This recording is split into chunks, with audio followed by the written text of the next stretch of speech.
17 ngesikhathi analamanye emasotsha amhlabuhlangene alabuke kuthula eDRC.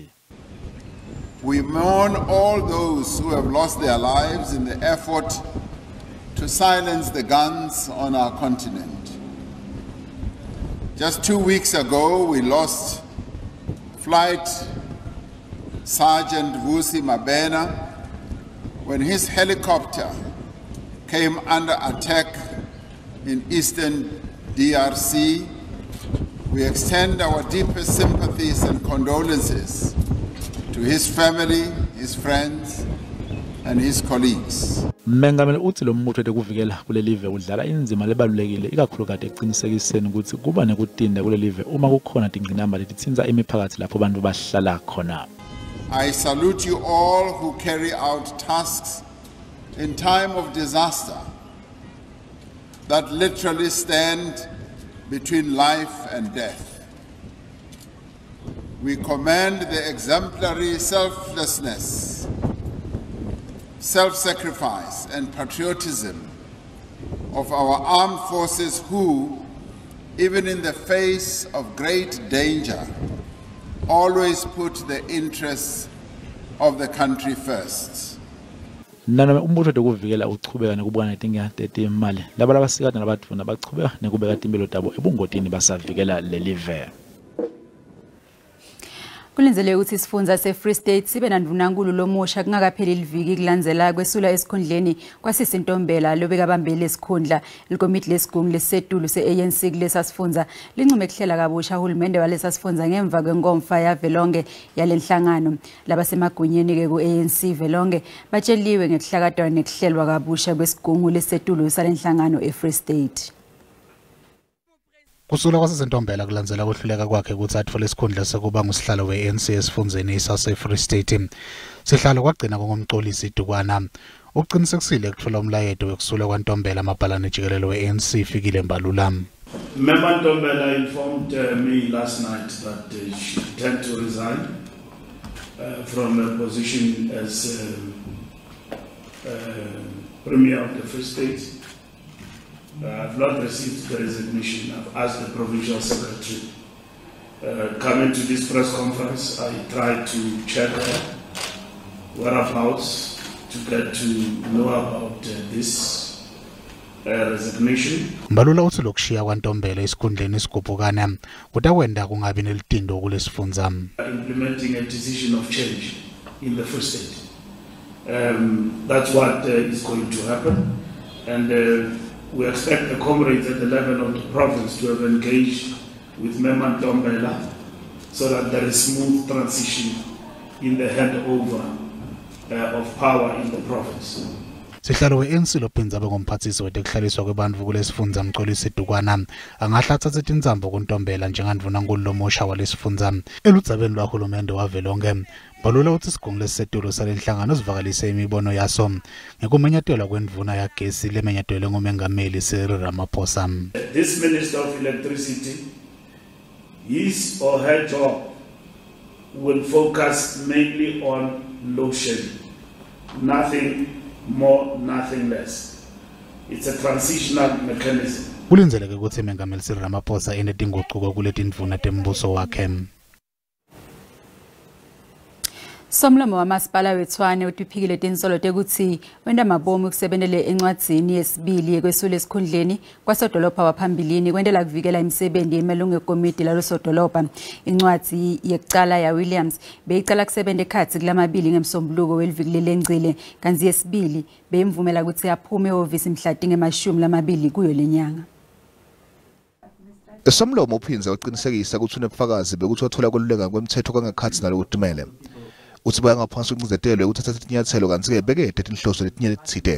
I got the first one, I acted. And of course, others were not happy. You will never please anyone, by the way. So, and I'm not here to please anyone. I'm here to do my job. Here is the second letter. And each time I get, unfortunately, there's no luxury of time. You can't sit and say, I'm still waiting. You have to take a decision. I think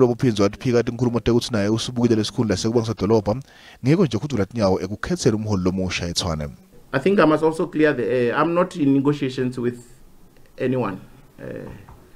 I'm just a one-seat political party here. Likubambela kokhethwa kwasodolobha lomusha kuphinze kube nemthelela kusabulethimali lesihlelo kabusha nembiko weminyaka lokindlu engathikameta kuphela kwetinsita. Kusenjalo i-ANC ifuna ukuthi kubekwe embili kuhlala kwemkhandlu njengoba lokho kungenda kusukube khona pho lobusha lokutahola ngakubambisana kulo masipala. We can tell you without any fear of contradiction that the mayor, there will be a new mayor coming from a new party. Liqembu le-EFF lendela ubito lokuthi kubanjwe umhlangano wemkhandlu ngokushesha kwendlela kuletha utindo kulo masipala. Kusenjalo i-EFF uvela amalunga Action SA lebekade amalunga ekomiti yasedolobha laphambilini nale-97 kulo masipala emacala okukhwabanisa nangohlakalo. La macala avulwe estation semaphoyisa eBrooklyn. The reason of the case is attempt of fraud with the facilitation of property that was facilitated by the department, where they have escalated price from 2.5 million to 3 million.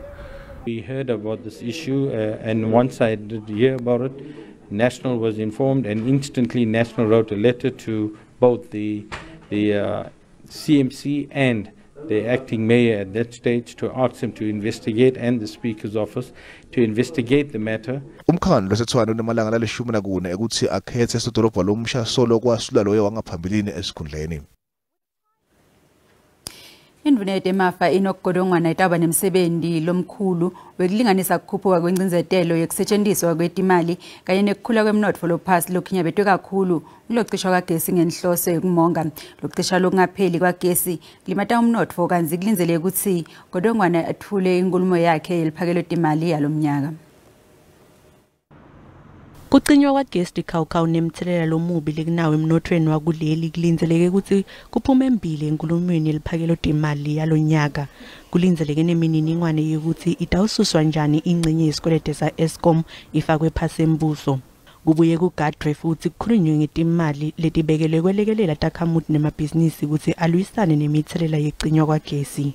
One of the big issues, of course, is the intensified load shedding that the economy is laboring under. It's going to have an impact on the fiscus. It will slow the growth of the economy. That's not good news for tax receipts in general. Tinyonyana tetisebenzi tsabisa ngekungenela siteleka lesingapheli ukuthi uhulumende aphoceleleke ukuthi enyuse imiholo yanyakenye. Lokungaphatheki kahle kwaqala ngeminyaka wa 2020 lapho uhulumende angazange wahlonipha umnyaka wekugcina wesivumelano seminyaka lemithathu. Wachubeka nekufeza lihlangothi lunye lokwenyusa kwemiholo ngemaphesenti lamathathu nyakenye. Hulumende kusafanele achubeke nesibonelelo sahulumende lesicondzise ekwanzeni kwekuselakala kwemisebenzi kanye nemazinga ekuphuya lasetulu. I think more meaningfully large issues are firstly the extension of the special social grant to individuals who are unemployed and cannot access other forms of social grant, extending this for another year, which will come at a cost of another 45 billion rand or so. Tingapanta hulumende letibukene tinginga tekuchubeka nekusenga timali kuhulumende. Government has proven to us that it cannot run these companies. I must also add that this announcement of President Ramaphosa in the SONA that they want to create a super holding company for state-owned enterprises is simply a bad idea. Kulinzeleke ukuthi kucinywa kwagesi kuholele ekutheni SARS athole imali encane yenzela kulomnyaka lotako nanobe kunjalo Bosolwati bathi umkhankaso weSARS wekucinisa kulandzela kwemthetho utawusita ekucokeleleni imali adikho tinguquko letinkulu letilinzelekile. There's no dramatic changes expected just in terms of those tax brackets, and with salaries not having grown as strongly as we've seen in previous years, we won't see much of consumers moving up certain income tax brackets or finding themselves bracket creeping, which then makes them pay more tax than what they would have seen before. Bosomnotho bathi bungudi bekusebenzisa imali kuholela ekutheni kushoda kwesabelo timali kuthi kwanze kufike ku5.1 wema% eGDP. Kulindeleke ukuthi isilinganiso sesikweletu seGDP sifinyelele cishe ku72 wema% kulomnyaka timali. Tindleko tekukhokhela tikweleti kulindeleke ukuthi tichubeke nekwenta abantu babandwe inhloko. Kanzi kuletinye nasibuye titolo isekela lendvuna yetekubusa ngekuhlanganyela Thembisile Nkadimeng lithi kutawubeka embili tidzingo letifana nemanti, imigwaco kanye nemakhaya latsikametekile kuletikhukhula nakulungiswa umonakalo eMpumalanga.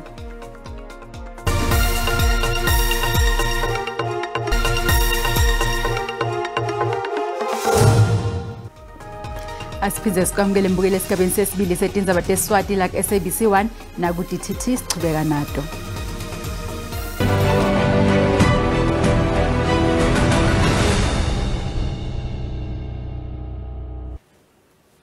Isekela lendvuna yetekubusa ngekuhlanganyela Thembisile Nkadimeng lithi kutawubekwa embili tidzingo letifana nemanti, imigwaco kanye nemakhaya latsikametekile kuletikhukhula nakulungisa umonakalo eMpumalanga. Nkadimeng usole uhulumende ngekunganonophisi tinhlelo tekusita abantu labatsikametekile kanzi masipala wenkomazi nguye lokhahlameteke kakhulu kulesifundza.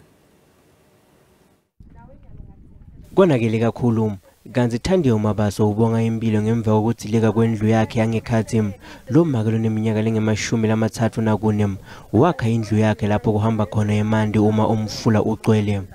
Imvula ithe mayina yangimoshela indlu angaphatheki kahle ngoba bese ngibuke ukuthi kukhona lenginako but sekonakele. Kuthi kameteke imimango leli-18 kanzi nemanti item leliphini lendvuna lethi liphocekile ngekuhluleka kwahulumende kwelekelela kulesimo. In Mpumalanga there are 5-6 prioritized municipalities. The assessment is still going on. The situation may change, but Nkomazi is the most affected. We're currently Ehlanzeni, Steve Chwete have also experienced some challenges. Emalahleni and Ilikwa municipality in Standerton.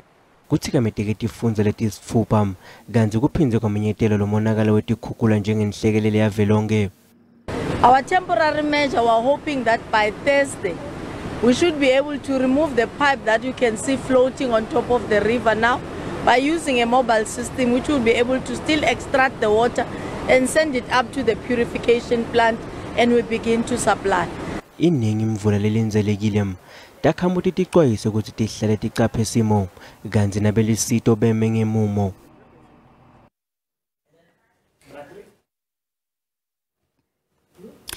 Lamuhla umhlaba wonke jikelele ubungatalanga lelwimi lwelibele iSABC ihlikihle sivumelwano kanye neSouth African Language Board lesihlose kuthuthukisa nekulondvolota tonke tilwimi letisemthethweni takuleli kanzi lokhu kulandzela ukuthi iSABC isungule siteshi samabonakudze lesitawusakata emahora lange-24 ngato tonke tilwimi takuleli. Bekugidwa kulilitela njengoba umhlaba wonke jikelele bobungata lelilanga. I-UNESCO yalumemetela mhla til-17 enyangeni yeleti ngeminyaka wa-1999 yemukelwa ngomhlaba ohlangene ngeminyaka wa-2002. I-SABC ne-PANSAP ishicilele buhlobo ngekuhlikihla sivumelwano sekutfutfukisa nokukhutsata kusetshenziswa kolulimi lwemdzabu. This agreement signals an important partnership. We believe the SABC is a significant player in terms of the media space in South Africa, and this will allow us an opportunity to get not only the key messaging about language development, but ensure that we foster multilingualism. Today, we then witnessed the signing of the MOU between the Pan-South African Language Board and the SABC. I-SABC itibophelele ekukhuthateni kwekusetshenziswa kwetilwimi temdzabu letilishumi.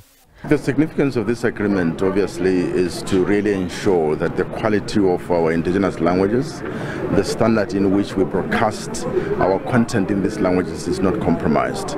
And Pan-South African Language Board is well equipped and it's got that professional expertise. We are privileged in the province because, you know, unlike other provinces perhaps, just perhaps, we broadcast in 3 languages, which is Sotho Salaboa, and or Northern Sotho, Xitsonga and Chivenda.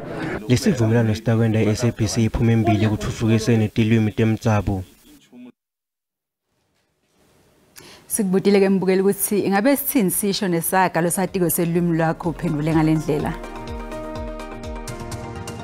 Mina sisho lengisatiko selwimi lwami lwesiSwati ngilese ukuthi imfene ayolahli lukhobo lwayo. Lokho kusho ukuthi umuntu angeke wamshintsha lokhu angiko kona. Lakithi ulimi engalincele ebeleni ake ngicaphune la ekuthiwa khona akulahlwa mbele ungakufela ukuchaza ukuthi ke ungalahli ithemba ukuthi kuyabheda namuhla akusho ukuthi kohlala kubheda kusazolunga nakuwe. Ngiyabonga umsakazi. Lona ke ngumbona mbukeli SABC ngekithwese ngikuphendvulela ngawo.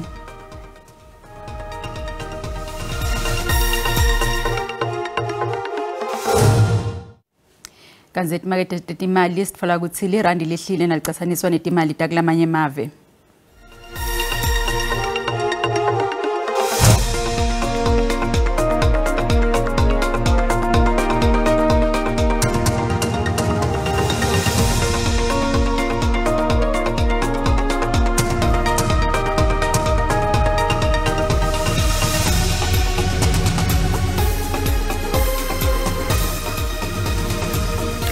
Baphathi betinkundla temidlalo eNingizimu Afrika beme ngemumo emalungiselelweni eSoweto Derby lengemgcibelo lotako enkundleni temidlalo yeFNB. Kunginyalo ke sekuvele kuthengiswe emathikithi langetulu kwetinkulungwane letingu-37 kulomdlalo wetimbangi taseSoweto emkhatsini kweKaizer Chiefs neOrlando Pirates. Bahleli balomdlalo sebavele bafake nemakhamera kuletinkundla njengendlela yokucinisa tekuphepha.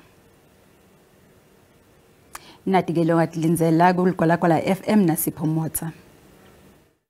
Njengoba umhlaba wonke ugubha lelanga legcugcutela kusetshenziswa kwelulimi lelemunye ebeleni namuhla, iSABC kanye nebhodi yetilimi iSouth African Language Board basayinde isivumelwano sokusebenzisana kulondoloza tonke itilimi letsemthethweni takuleli.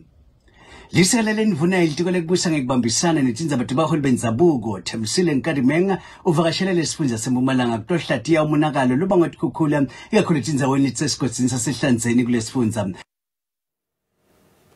Tingawuketa lamuhla ungakhohlwa kwembukeli ukuthi esikhatsini lesingacedzi inhlitiyo iSABC takwetfulela tindzaba ngato tonke tilwimi temdzabu ema-awa lange 24 ngato tonke tinsuku. Sale kahle.